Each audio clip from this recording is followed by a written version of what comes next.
It is August 8th, 2016, Salem, Tamil Nadu, India.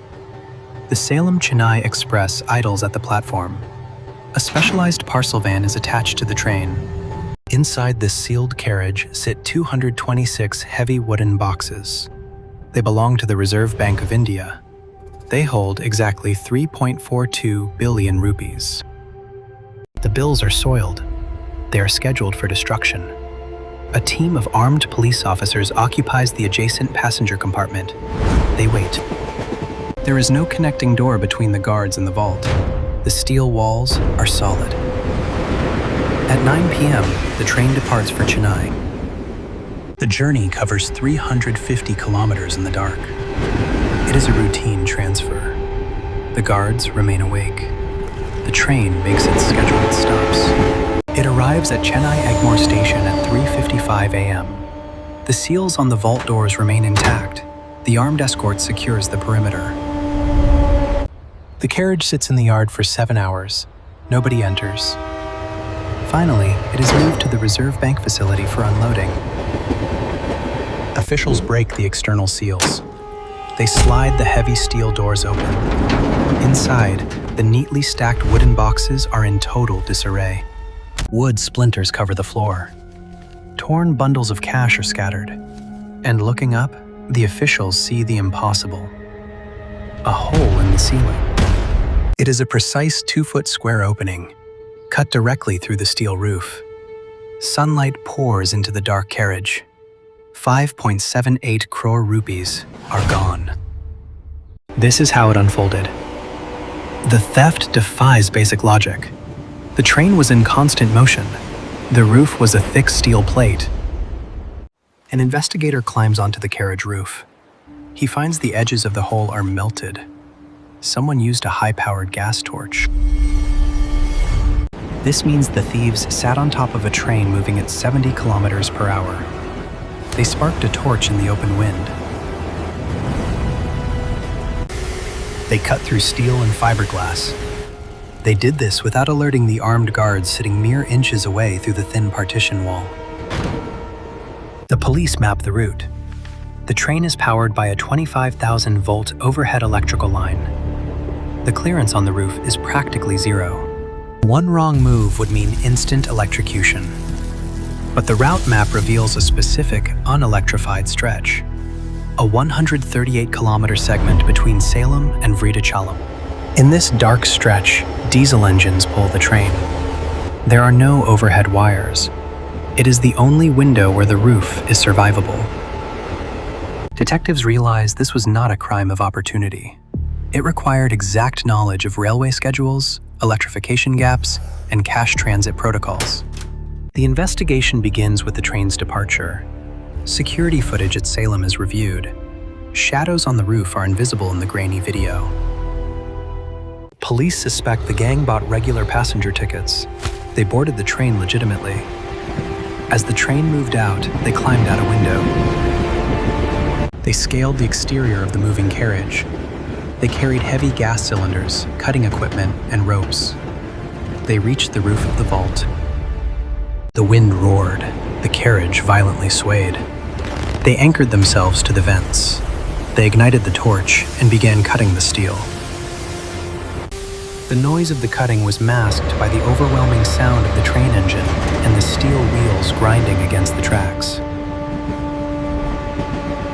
It took hours to cut the 2-foot square. Once the hole was open, they waited. They needed the train to slow down. A smaller member of the gang squeezed through the jagged hole. He dropped into the dark carriage. He landed among the cash boxes. The boxes were secured with steel bands.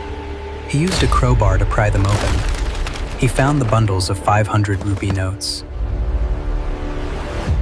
He tied the cash bundles into lungis and bedsheets. He hoisted the bags up to his accomplices on the roof. They worked fast. They stole as much weight as they could physically carry.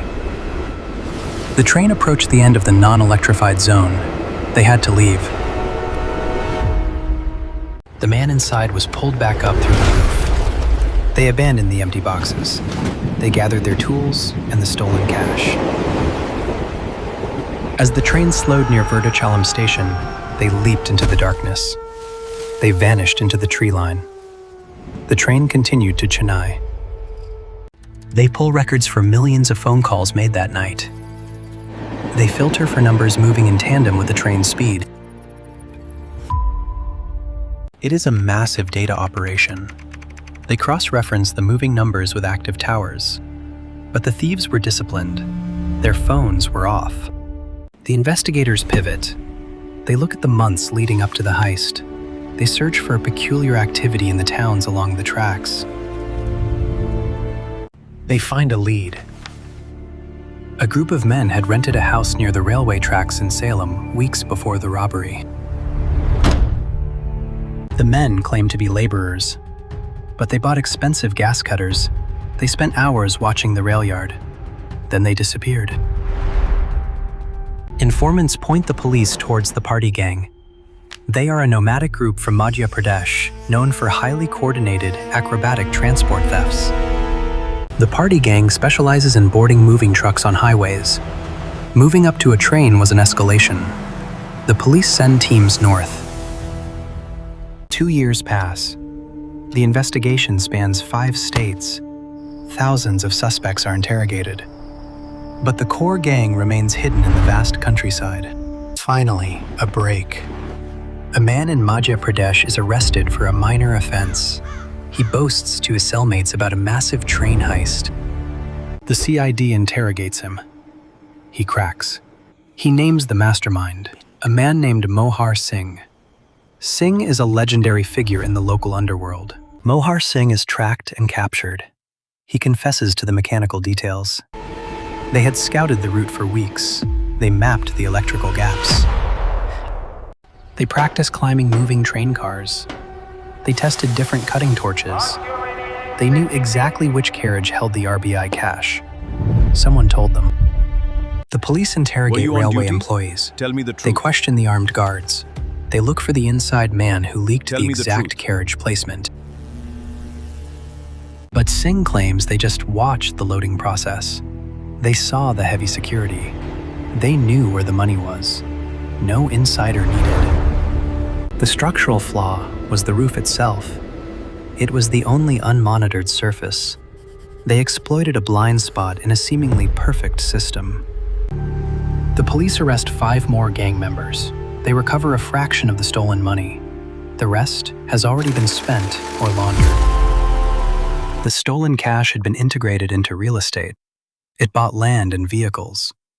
The soiled notes scheduled for destruction had found new life. The Reserve Bank tightens transit protocols. Armed guards are now placed inside the parcel vans. The non-electrified routes are heavily monitored. Steel roofs are reinforced with secondary meshes. The physical vulnerability is patched, but the audacity of the crime leaves a lasting institutional scar. It forces authorities to recognize that absolute security is an illusion. Any system with a predictable routine can be reverse-engineered and compromised. The gang operated with military precision. They possessed the physical endurance to survive the roof and the technical skill to breach the steel. They bypassed the human element entirely. The armed guards were rendered useless because they were guarding the doors, not the sky. The Salem Express heist becomes a textbook case study in security academies. It proves that threats often come from the impossible angle. Most of the money remains unrecovered. The destroyed notes are officially written off. The gang members face lengthy trials in the southern courts.